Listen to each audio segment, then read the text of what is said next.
Hello and welcome to another episode of the Appelboom Podcast. Today is episode number 76 already, and it's going to be an amazing podcast. It's going to be very special because we have a pen maker as a guest. And I always love these episodes because, well, you get a little bit more of a feeling about how the pens that you love so much are created. So before we dive into the guest, let me first introduce our co-host. She will be with us here for a couple of weeks. This will be her second episode, and it's the one and only Lori Tata. She's half of the Juicy Brats, and we're very happy to have her here. So welcome, Lori. How are you?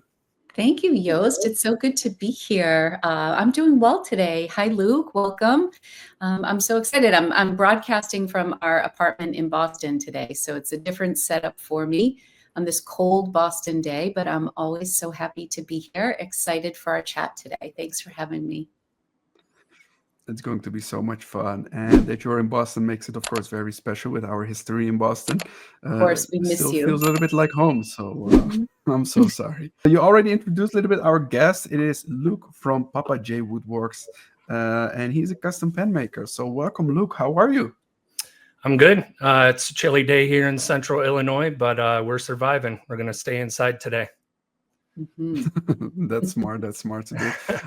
I also want to welcome everybody on the chat. If you're watching this on YouTube, make sure to, join the conversation. Type some stuff like here, Inks and Anchors. Hi, everyone.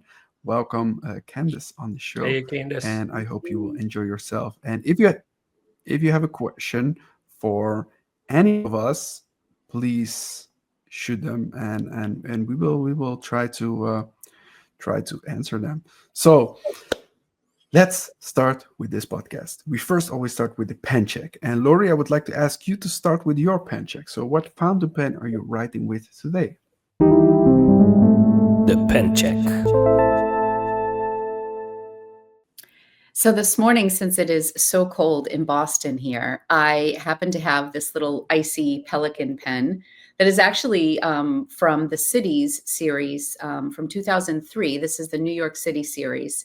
And I wanted to get it when I was in Brooklyn, and they had it available at the Fountain Pen Hospital, and I missed it on the first round. And then I decided to get it at a later date, and I love it. They have a whole series. I think it started in 2001. They have Berlin, Stockholm, Madrid is one I would love to get my hands on, San Francisco. There's a beautiful one from Italy. Sorry, this is the 600 series. So this is the M620. I love the black grip. And I just feel like the blue is like a really milky, almost white. And it just felt like a nice cold pen. And I'm so sad because I don't have a lot of ink here in Boston. Otherwise, I would have brought my Papa J Woodworks nib holder, which is the pink lemonade, which is absolutely beautiful. And I wish I had it with me today. That is ideally what I would have shared for today. But I have my Kakamori nib on that, and I don't really bring much ink here to Boston yet since I don't have a setup. So that is a beautiful pen that I wish I was showcasing as well. But I love my M600, and that is my pen check for today. I love this City series. It's a wonderful pen check. Thank you. It's a really wonderful pen check. I really love this pen, especially the color combination of the barrel. It's stunning. It's gorgeous. I love the contrast with the section here as well. I got it in a medium nib, which is great. The Pelican nibs tend to be pretty juicy, so a medium is really nice. It's a beautiful writer. And I do prefer the M800 size-wise, but I still enjoy posting my pens when I can. And I feel two models in particular, the Sailor Pro Gear Slim and the M600, I'm still able to post the pen, which is nice because most of the pens lately that I favor are not postable. So it is kind of a treat to be able to post. And this is it's a gorgeous pen. I love it. It definitely is. And what I also really like about the Pelican M600 size is that there are like a lot of variations in colors and things like that, It feels like they do more color. They offer more colors and color variations, special editions in the 600 size than the 800 size, but maybe that's just my feeling. Absolutely. No, I 100% agree with you. I agree. The M600. Yeah, and hopefully they have some new, something new for us for 2025. We're always ready to hear it here first, Joost, if you have anything to report. Always. For now, nothing. So no worries. Keep All us right. posted. Thank you, Lori, for your pen check. Luke, what fountain pen do you write with today? Mine is a Mad Science, his ghost pen that he did during his Halloween drop. Jacob does fantastic work. It's so cool. I think how he like shaped the bottom of the cap, kind of ribbons to make it look like a ghost. It is a pocket pen, but it posts, and it's very comfortable to write with, actually. So that is so clever. it has a gold broad nib, and I write all of my customer letters with this currently. So beautifully functional and a piece of art. Admire Jacob greatly for the hooded nib is very comfortable. And I have it inked with Amarillo Stationery Azul Frida. Shout out to Mr. Eric Gama. It's just a nice ink that lets, it's not too crazy to write customer letters with, but also I'm not a fan of black ink at all. So that's what I write with for now. Who did you say the maker was, Luke? Mad Science. Mad Science, fun. Yeah, so he does a lot of really cool, innovative things with his models and his kind of signature on top of. I mean, this glows in the dark, which is cool because it's a glow in the dark ghost, right? But he does the hooded nibs. Wow. Yeah, so if I can get this to focus, there we go. He does a nice hooded nib. He's in the chat, which is very slick looking to me. It's also very practical. I mean, this thing, I'm not a small guy, but I love the size of this. And when it's posted, it's absolutely perfect. And kind of the way he shaped the bottom of this lid, you can orient it. I orient this piece with the top of the nib, and it's super comfortable. So unique. I always like it that those custom pen makers, they always do more experimental things, like then that you're used from like the big companies. They go more like for the safe things, while the custom pen makers can do like crazy things like this, which is not for everybody, but it is really cool. Right. So this is eyedroppered, and the other thing, like just as a maker, that I really admire is his matte finish on clear material is absolutely insane. So this is very hard to accomplish, and he nailed it. I mean, I was blown away when I opened this. Just, as a maker, you're like looking at it like, oh, holy smokes. Super awesome pen. Yeah, you must have a totally. Is he also someone that inspire you? Yeah. So there's like, it's him. I love the makers that kind of go out of the norm and use a lot of organic shaping or bright colors. So like, he's a big inspiration to me. He's also a super nice guy, and he's answered some questions for me and stuff. I love Mayfair and what he does with all of his organic shaping and materials. Rob's Penworks is awesome. And then I also love like John Tello, the colors he's using with his ink windows, and actually his mosaic glass finials were a big inspiration for our floral finial model. Wow. So those are beautiful. Yeah, those are awesome. Yeah. We're going to talk about that later on, so stay tuned. Okay. All right. Thank you for your pen check, Luke. Let's have a look at my pen check quickly, because what I have here today, what we have here is the Montegrappa Venezia. It's a pearl gray. It's a celluloid. Sorry. It's a celluloid. It's a gray celluloid, and it has gold metal details, which are really nice. And I really like this shape of this pen. It's quite a basic shape, but I don't know what they did, but it just feels so comfortable. And the material, the celluloid, I always sniff on it. Always I don't know cool. why I do that, but yeah, that's just something I do that. But no, I think that Montegrappa did an amazing job on this. It was a US exclusive. We still have some left, and it's just very special. The color. Joost, is it a triangle shape? No. No, it's not. It's interesting. Nope, I see. I see. Yeah, it looks like the material kind of gave it that effect. A little bit. Yeah, that's really pretty. Yeah, definitely. Beautiful. Yeah. That's gorgeous. So this is my pen check for today. All right. Before we start the podcast, like really the questions, we always have a question to start with from our previous guest. And last week we had Karina Palacio as a guest, aka Carrie Bullet Journal on Instagram. And she had a very interesting question for you, Luke. And the question was, why do you like a specific sort of nib or a specific sort of grind? So what is the story behind that? So that's the question, Luke, for you. Sure. So if any of you follow me on Instagram, I'm an open book, and I'm completely above the board about sharing that I'm really new to the fountain pen world, right? So I'm like a year old as far as using stuff. But so far I found I write in all uppercase kind of, architect style. So I have found what I love so far is like I have a broad in this Mad Science pen. I really love that. I have about 60 nibs down in my shop. I need to ink up a double broad and check that out. But I think like when I go to Chicago this year, I'm going to sign up with Kirk to get an architect grind, because I think that would really match like my all block style uppercase lettering and kind of give it a little bit of pizzazz, make me look fancier than I actually am. So that's what I'm interested in trying out is waiting until I can get with Kirk in person and sit down with him and do an architect on something like a broad or a double broad. Yeah. Yeah. That'll Lori, be really do you have an architect in your collection? I do not, Joost. I think I need one. Why? I don't know. I think my default is a cursive smooth italic. But I would love maybe on the Aurora, I should go for an architect grind. Yeah, maybe. Why not? Yeah, I would love to try. And I think what Luke said, it's really nice if you know your own style.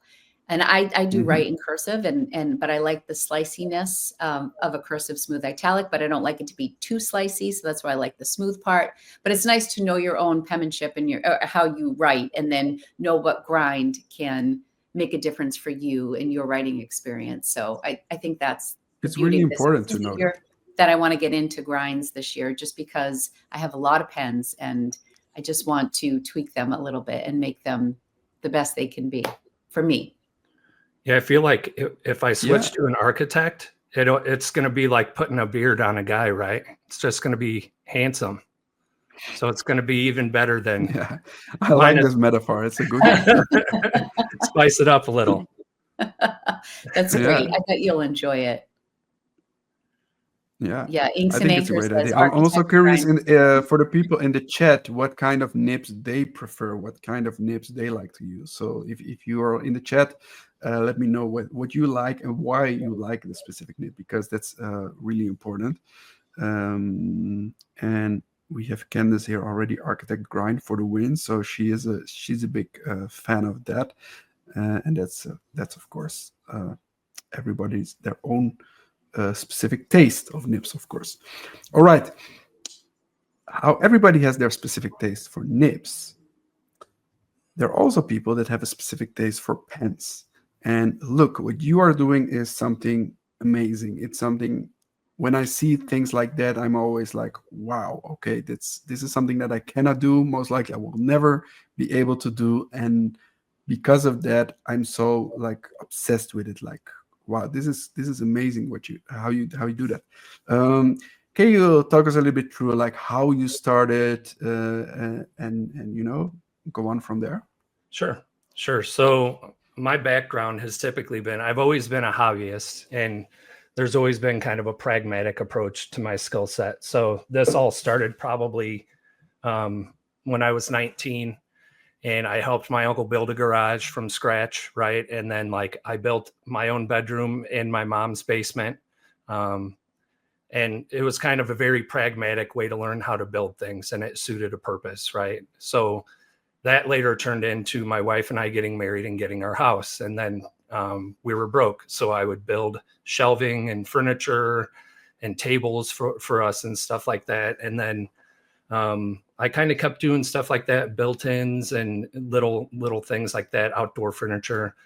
And then COVID hit, and like a lot of people, I kind of had a lot of time on my hands at home. So I wanted to get into a bit of some finer woodworking. So I picked up like 3D end grain cutting boards and coasters and charcuterie boards and things like that. And then one day I was at my uncle's house. It's actually my wife's uncle. I was at my uncle Daryl's house, and he was like, knew I was a woodworker, and he showed me this pen, and he's like, look at this pen. I made it. And I was like, how in the world did you make a pen? Right. I was like blown away. And he like immediately, like we hopped in his truck and we drove down to his barn. And right there on the spot, he was like, opens up his cabinet. There's like 1,000 pieces of wood in there, and he picked one. And I picked out a piece of olive wood, I think it was. And he showed me start to finish how to create a component pen, a slimline. And we made one in his shop. And it was really awful, but I had a great time. So he sent me home with blanks and tooling and a lathe. You still have that pen? I do. You still have it? I don't know if it's in here. I'll send you a picture of it. It's actually hilarious. I like basically rounded it from square to round and then put hardware on it. But it planted a seed, right? Okay. So he sent me home with all this stuff, and it kind of just sat aside for years. And then I don't know, one night I was just like, Uncle Daryl popped in my head, and I went and grabbed that lathe, and I tried to remember my best on how we prepped it, 2-3 years prior. And I made 2 pens that night, and it was just like off to the races after that. So a short time after that, within weeks, I had a website, I incorporated my business, and I started making and selling things. In my first year, I did probably 200, 300, like pizza cutters, coffee scoopers, crochet hooks, seam rippers, pens of various types. But I met a fella in a Facebook group named Scott, and he's at TriStar Studios. And he was asking me about a lathe that I had purchased. And so he and I kind of hit it off and started messaging each other.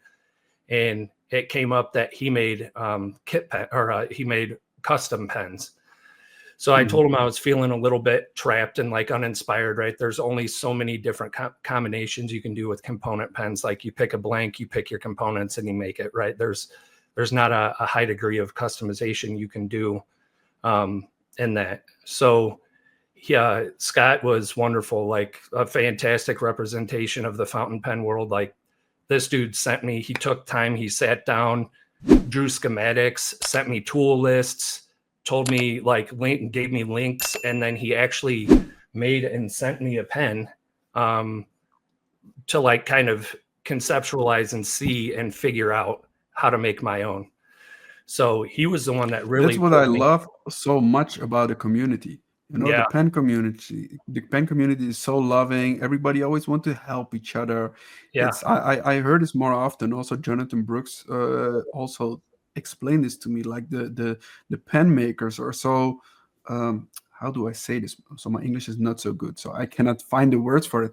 But they are so helpful to each other, right? They don't see each other as competition or whatsoever. It's more like, okay, you have a problem, you want to learn something, I'm going to help you. And that's so wonderful. Yeah, I think the thing is like really in this business, I've found novelty is our currency, right? As a maker. So kind of like I was calling out some people, like Tello's has a very distinctive style. White Bear pens, very distinctive. Mayfair. So I've found, if you're doing your best to do your own thing, other makers do not get hung up on helping you figure out processes and better ways to do things, right? As long as you're kind of doing your own style. Like you don't want to copy people, right? But I've found that the pen community, the makers have been super welcoming of me. And I mean, we've gotten up to speed so quickly because of our village, right? So like Scott's there, Rob Sanchez from Rob's Pen Works is a huge mentor to me. So, Nick Pasquale from Pens by Pasquale, huge mentor. Jim at Cocoon Blanks taught me about pouring blanks through his lives. And then like Jason Miller has something called The Craft of Analog. And he has hours of content, like here's how you internal polish. I mean, that's how I learned how to internal polish. Was he had a 45-minute long live stream about how to do it. So yeah, it's the abundance mindset here is insane compared to, I was used to, like in the cutting board world, it's very like, this is my knowledge and I must keep it. So it's a much different game with pens. That's great. That's great. And I feel like your style emerged so quickly. Yeah. So the funny thing about that is, like, when I was turning kit pens, there's a blank maker. Her name's Kayla Cooper from Flower Girl Blanks. And she's an absolute master at what she does. And her blanks are mind-blowingly awesome. I did not like how they translated into the kit pens I was making because they're transparent, right? So you're like painting the inside of the tube, and I just felt like it lost some of its magic. So with her blanks, I stuck with bottle stoppers, which were beautiful because they were thick. They held a lot of dimension, reflected a lot of light. So that was kind of like, I got into those. Like, my wife and I love flowers. My mother has a green thumb. Her gardens are awesome. Peanuts' mom, same thing.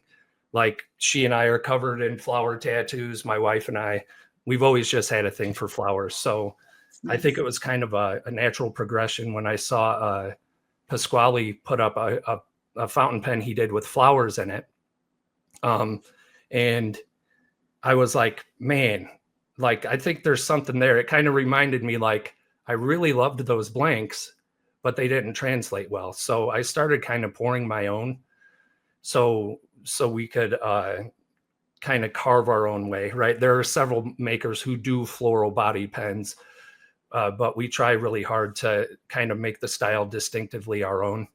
And I think at this point, I hope at least I've heard people say, like, they can see a particular pen and know that we made it just by the style of the florals in it. Absolutely. Yeah. I think that to be true for sure. And you said that your wife is Peanut. Yep.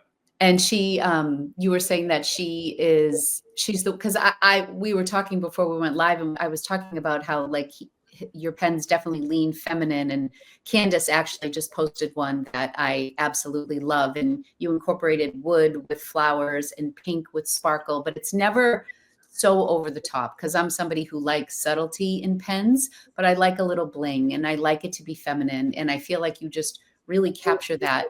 And you were saying that your wife is a lot of the, does she have some design input with you or with the coloring? I wouldn't say some. Like, she is camera shy. I would love to have her here by my side, but she does not like attention at all.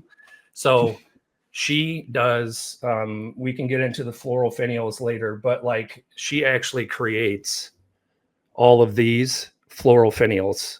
Wow. So she's taken a very active role. And on top of that, on the blanks that we pour, she kind of goes out and she'll pick the colors. She'll pre-mix them. She's like super allergic to resin. Like, she'll break out for 4 weeks at a time if she's exposed to it. Oh, no. So she'll go out, she'll say, this is what you're going to do. Here's your micas. She'll mix them up. She'll put them in order and write me instructions on, this is the pour order. And then I'll do it all and I'll pour it. Sometimes I get in trouble because I make executive decisions. And if I need to soften something up with, like, white dye, she'll be like, 1 drop. And I'll be like, you know what? This needs 2 drops. And then when it's done, she's like, I told you it needed 1 drop, dude. But yeah, she does a ton of our design. Look, I'm only married. I'm only married for just a couple of months, but I already know. Always listen to your wife. Yeah, just say yes. I mean, you would think after 20 years of being married that I would know. Like, she's right 98% of the time. So, but yeah, she also, like, the florals. She'll lay them out kind of. She'll pair them and lay them out for me in some instances. And then she'll write notes about, use gold flake in this one, use silver glitter with this combo. Oh, pretty. Yeah. So it's really like, I I could be making pens and I'd probably be lost in the crowd. And I attribute a huge part of our success to her and like her knack for color matching and to kind of pull me back when I'm trying to be too loud and bright with colors, or she'll be like, that doesn't even match. What are you doing? So it goes past, she's a big part of it, a huge part actually, but. Well, you guys seem to be an amazing team because they are absolutely stunning. And I think when you were doing Julia's wedding pen, yeah, that was so much fun for the community to kind of watch the process. Like I'm thinking to myself, like, what can I do? Can I send him bricks from Boston and have like a Back Bay pen for like, I'm like trying to think like what materials we could use. It just the creativity starts and to see like the different, just the evolution of those pens. And I believe in the end, Julia ended up getting 2 caps. So she had a transparent cap and then yeah, and it was like the whole package. And you also sent her a dip pen. It was just so beautiful. Yeah, and the fact that she used flowers from her wedding in the pen. Right. It was just amazing that you could do that. Yeah, that was such an interesting project because our bread and butter is demonstrators, right? But her bouquet was made out of solid wood, which is, it's like, I can't remember what kind of wood they use, but it's essentially a wooden flower that they dye. So they're large pieces, right? So I got the material and I started looking at it. And I was like, this isn't really going to translate well in the context of a demonstrator. Mm-hmm. So she and I went back and forth quite a bit, and I shared with her. There's a lot of makers in the component world that use it's like an opaque resin with a pine cone in it. And that's kind of the vibe I thought it would give if we did more of an opaque. So we matched the colors of her wedding dress, and then we put in some silver flake and stuff because she had on the bodice, I think she had like some beading on her bodice of her dress. So we tried to pull that in. But yeah, that was a really fun adventure working back and forth, and she and I kind of riffing off of each other to come to the final product, which was something, like kind of out of the realm of what I do, which was, it was kind of these abstract flowers and opaque resin. And then she was like, I still like the idea of a demonstrator. So that's why she did 2 lids. Okay. I loved the opaque, how it came out. I thought that was really pretty. And the teal, there was some like teal in there with the brown. Joost, did you see the pen? I haven't, but you'll have to. I can imagine it right now. It's really beautiful. It's really beautiful. Yeah, it was cool. And it sounds like a very special project. Yeah, I'm looking forward to doing more stuff like that right now. A customer actually shipped out her 40-year-old bouquet to me today. And we're going to see what we can salvage out of that. But I have some ideas already. So she's celebrating 40 years with her husband in September. And that's kind of some of the stuff I'm looking forward to getting into more in 2025. I love the storytelling aspect, that you can have this thing that you can pass on to your kids and your grandkids. And you're like, hey, this has flowers from great grandma's wedding bouquet, right? I think that's really special. Yeah, there's something romantic about that to me. Yeah, that's great. Yeah, that's very special indeed. Look, I have some questions for you in the chat. Let's have a look at some of them, some shout outs as well. So Candace is saying Luke is one of the best internal polishers. So that's always great to hear, of course. Marcus is finally getting our live. So welcome, Marcus, on the show. If you have any questions, just ask them. Candace is also saying that Peanut is amazing. Well noted. And let's see. I had a question here from Debbie, because Debbie is asking if you will exhibit at the Chicago Pen Show, and she would love to see your pens. So that's up in the air. There's a particular maker that tried to get a table, and they're waiting to hear back from the Chicago Pen Show, and they have offered me half their table if I choose to take it.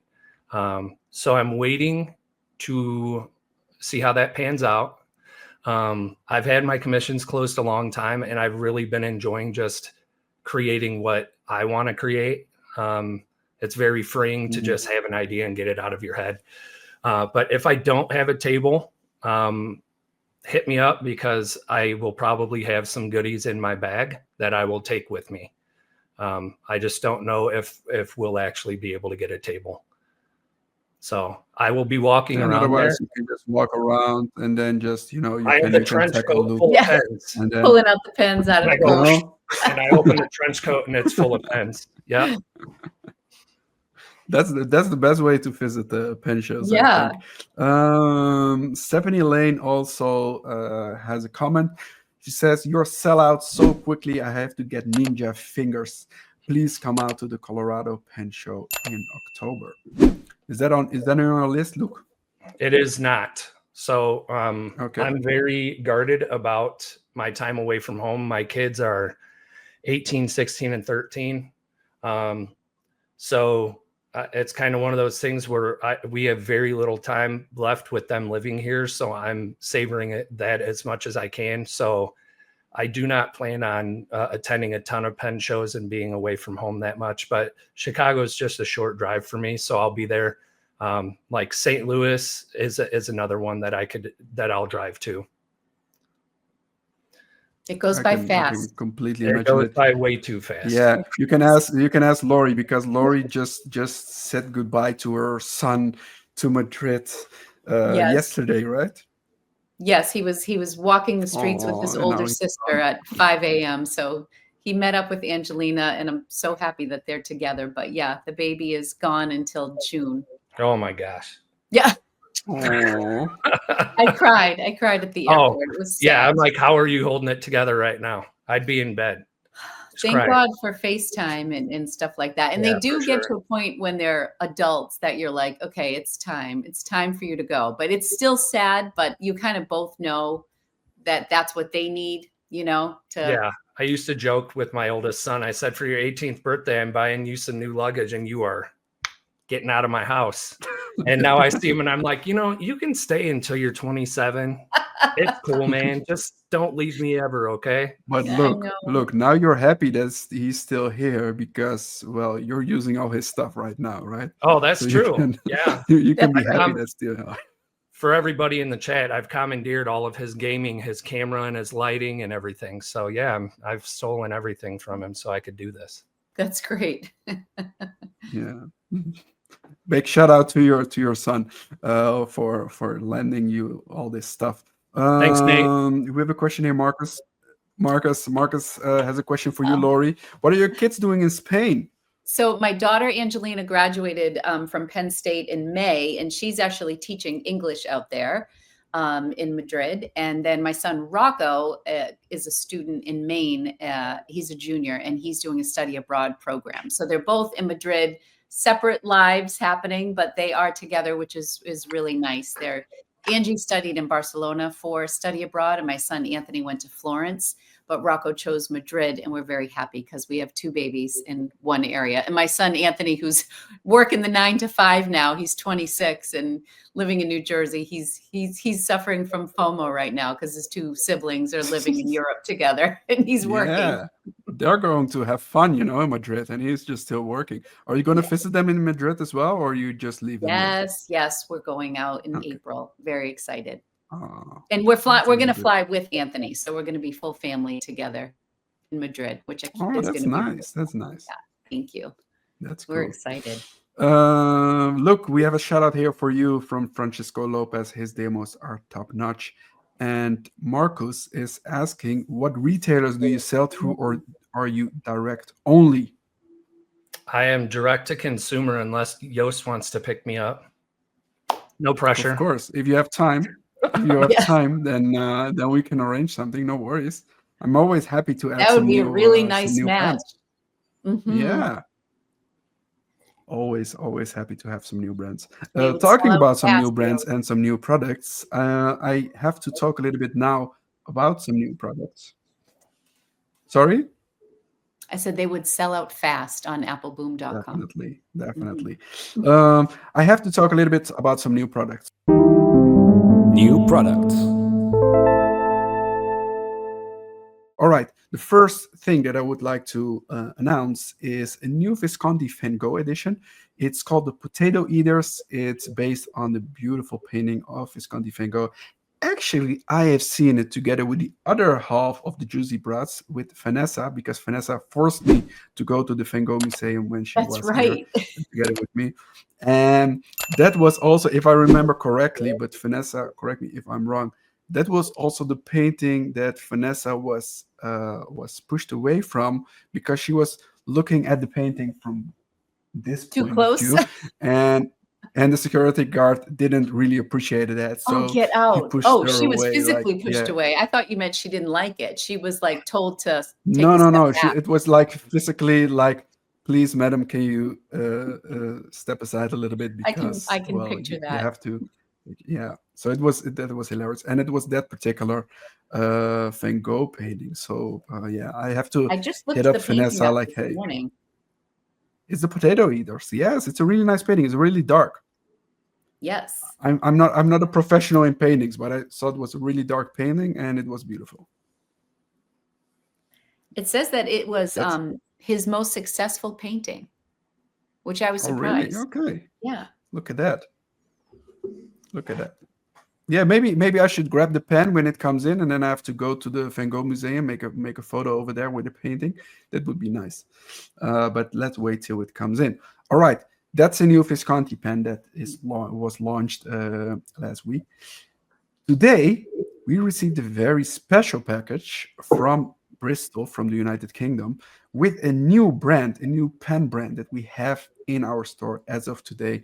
I just finished putting the products on the website like a half an hour ago, something, or now an hour ago, and you can find them there. The brand is called, I don't know if I pronounce it correctly, it's called Andhand, and they're tools for the modern desk. And it's definitely a modern pen. So this is this is their fountain pen. It's machined from brass, and it has a black coating on it. And as you can see here, Very sleek. is their brand name. It's really, really sleek. The cap has some Pretty. facets on it, which is really cool. And well, this is the pen. It has a Schmidt nib, number 5 size, I think, and it's a cartridge converter, and it's a really nice done. So yeah, go check them out. It's a new brand, and what I mentioned earlier, we're always happy to have some new brands, have some new stuff, new pens, and yeah, this is one of them. Very cool. And yeah. Any other colors in the line, Joost? So the fountain pen comes in brass, in black, and in, what was it? Stainless steel. Cool. So it comes in 3 colors for now. But they also have some cool mechanical pencils and even ballpoint pens. So go check them out. Very cool. All right. That was the new products that I had to announce. Look, I wanted to ask you, how did you came up with the name Papa J? Because that's really not your name, as we It can is all really tell. not my name. But how did you come up with that name? Yeah, so the moniker Papa J is actually my father-in-law, who we unexpectedly lost in the year 2020. So he was my surrogate dad basically for 17 years. He became my father, and kind of filled that hole that I didn't really have a dad. So I really looked up to him. He was a wonderful guy. And kind of the story behind naming it Papa J is he was sober for 41 years when he passed on. So he was very active in the recovery community, and he would do anything at all to help people recover from addiction. So if it was 3 a.m, he would get up, he would use his own gas money, his vehicle. And if there was an open bed somewhere at a recovery place, he would pick these folks up and drive them a couple hours one way to get them a bed. Wow. So really, I saw that more as like he used what he had available to him to help others, right? So that's why I adopted the moniker, because I find quarterly, I find a charity to donate to. So that's kind of my way of using my gifts to turn around and give back to someone else. Wow, he sounds incredible. Yeah, he was. And it's also a great way to honor him. Like, Yeah. Oh, so nice. Yep. Luke, is there a charity you're working with right now? You want to give a shout out to? So Or you I haven't, like, I've just been doing kind of different things. Like last year, if you remember, I did a sticker giveaway. One of my friends had a complication from surgery, and she ended up losing her leg unexpectedly. And so we did a fundraiser for her, and Nick Pasquale helped out with that. And he made her a pen as well that we sold off and gave the proceeds there. I want to say last quarter we did, I donated to a counseling office. So we bought a session for a child to get counseling in the Nashville area.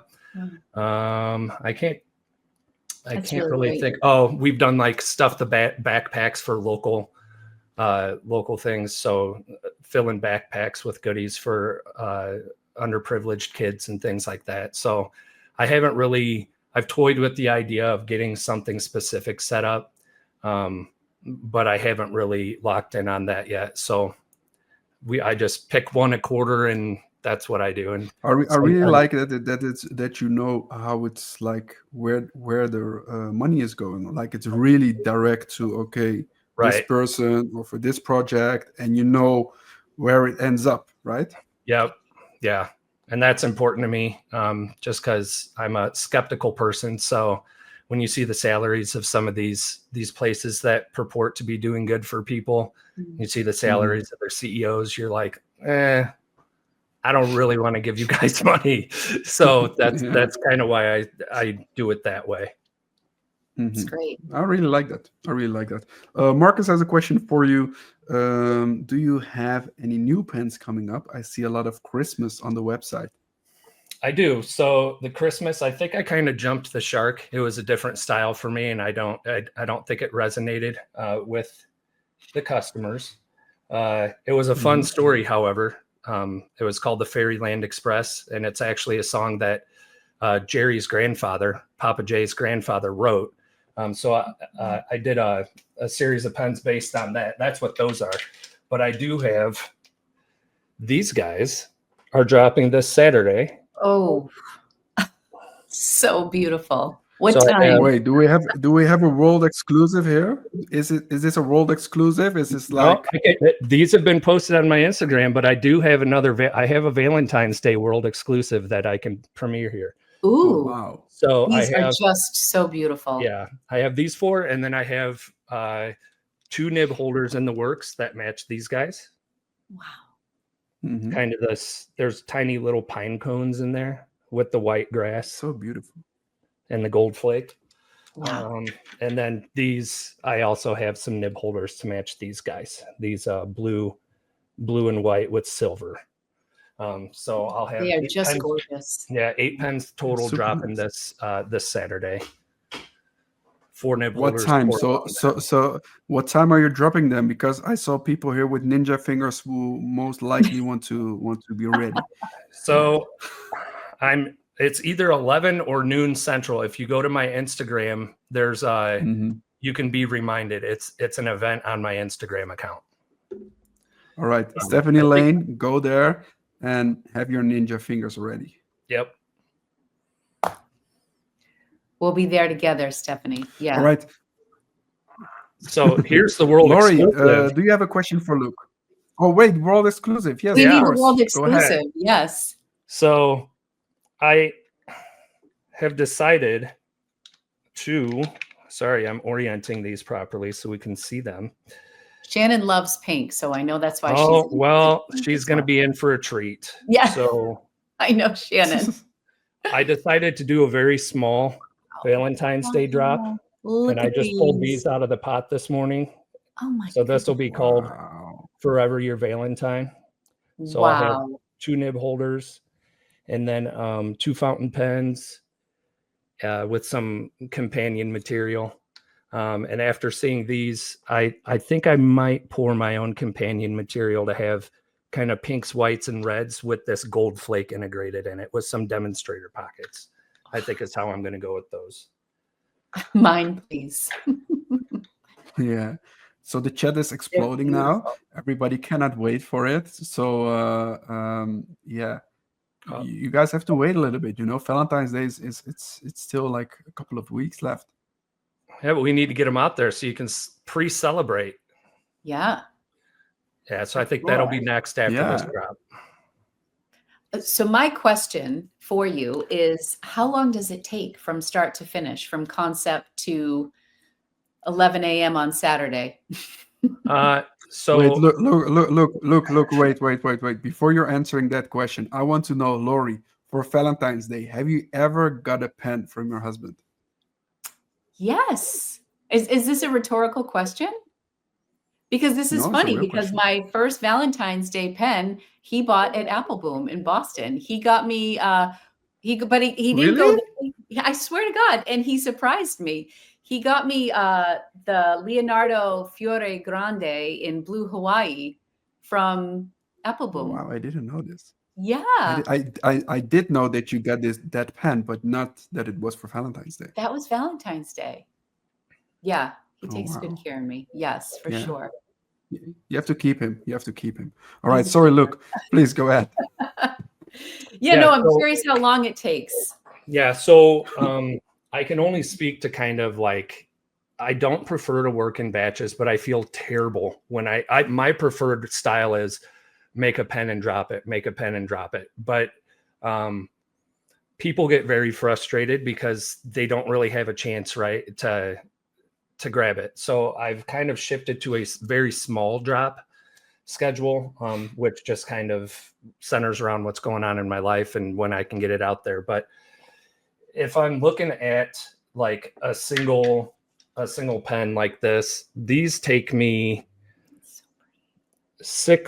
probably 6.5 to 7 hours, including pouring the resin. Like one of these takes 6.5 to 7 hours probably to get right. Nib holders are shorter.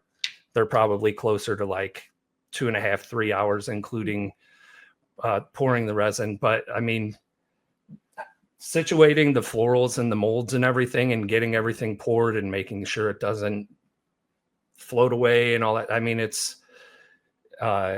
takes a while to pour the blanks themselves. So I would say I have probably a minimum of 25 minutes per blank just in the pour, because I do them 6. Where everything goes.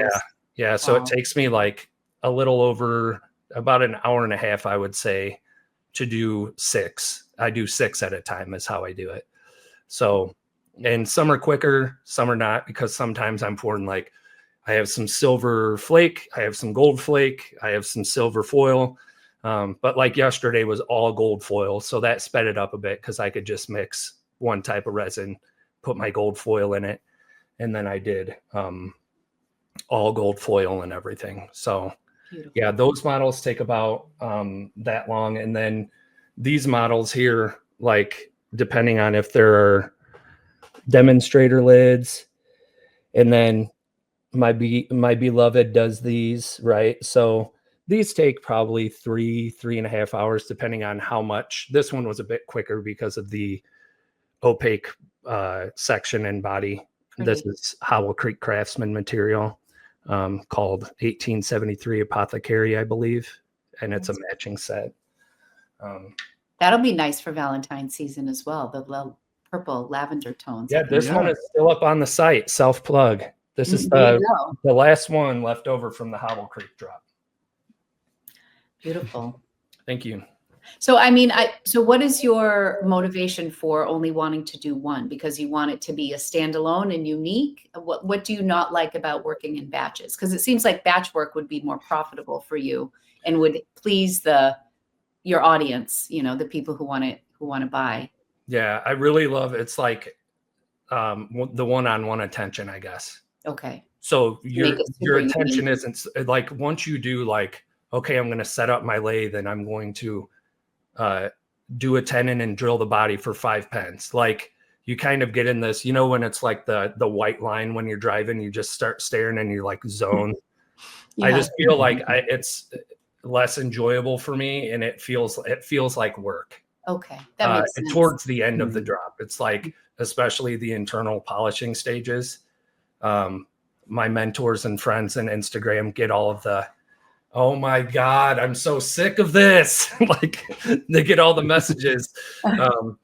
So yeah, I just find it's like, for me, it's more rewarding to see it beginning to end in one. And cycle. enjoy the process with one before you get burnt out. It. Yeah. That makes sense. So that's why I found like 4 to 5 is probably the limit. I can imagine that. Pam is saying, I love the individual attention and time with family combined. What a special guy.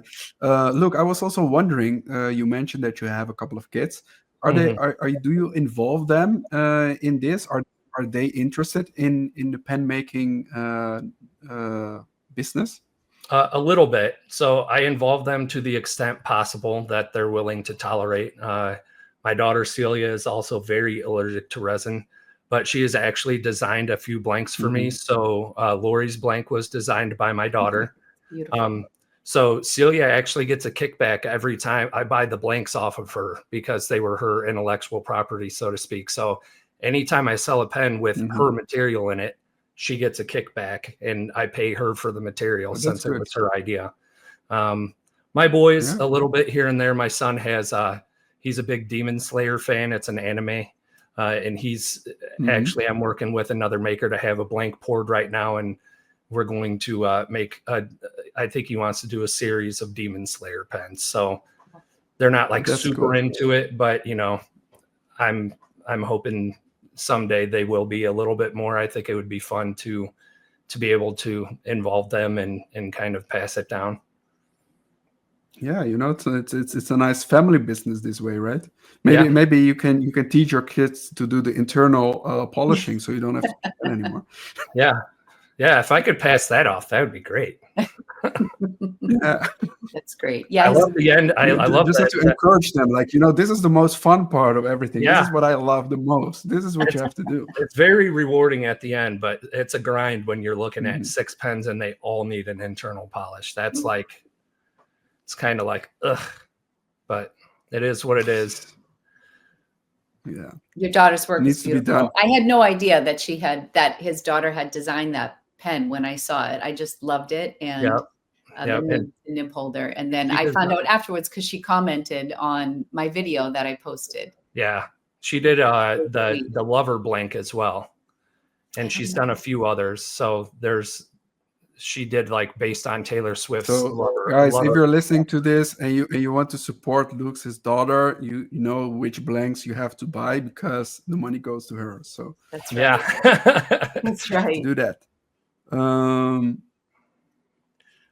watch it with my son.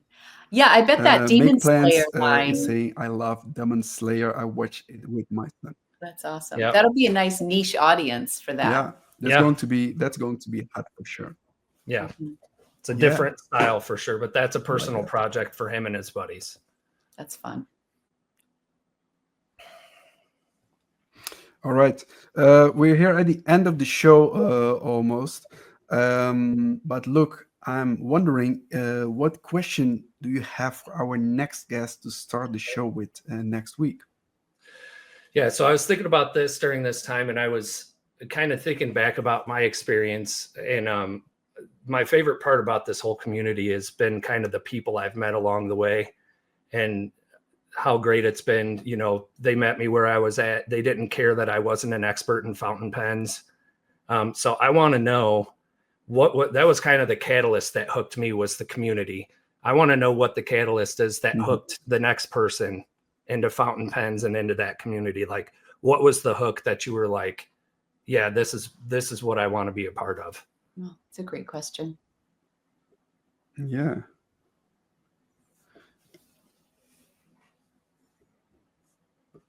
Sorry, I have to write it down, but I'm writing it down with a ballpoint pen, so I'm a little bit slow. I'm so sorry. Don't tell anybody that I'm using a ballpoint pen right now.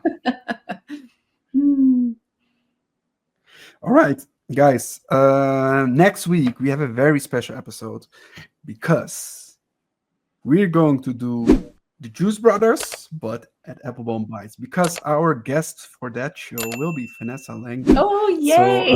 So that's going to work out. You're in trouble, Joost. Yeah, definitely. So I'm already a little bit nervous for next week. Maybe I'll call in sick. I'm not sure yet, but it's going to be a lot of fun for sure with those two ladies. And yeah, I hopefully look forward to that. they keep me alive.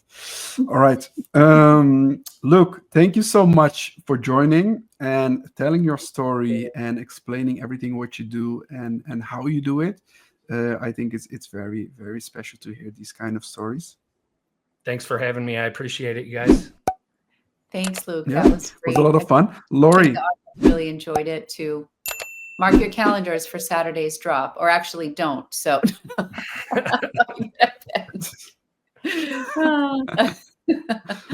no, that make sure that nobody has an internet connection so Lori can buy her pen. Lori, thank you so much for being the co-host again. I will see you next week together with Vanessa, and we're going to have a lot of fun then. People are already excited for next week. I So look that's forward great. to it. Thanks The for London having Pen Company missed this episode live, and I'm so sorry for you. But this episode will be on our YouTube channel. Within a few days, we will just edit it a little bit, maybe add some photos, especially from his first pen. I'll We're go down and already get curious those. how that looks like. Oh, yeah. Yeah. All right, everybody. Thank you so much for watching. If you're watching this on YouTube, make sure to subscribe to our YouTube channel. Also, head over to the Juicy Broads YouTube channel and subscribe over there. And go to the Instagram page of Papa J Woodworks and follow them. Especially if you want a pen from Luke, you have to be there because otherwise they're sold out. So they're selling out really quick. So you have to follow them. Thank you, everybody, and we see Thanks, you next everyone. week. Bye-bye. Thanks, guys. Have a See good ya. week.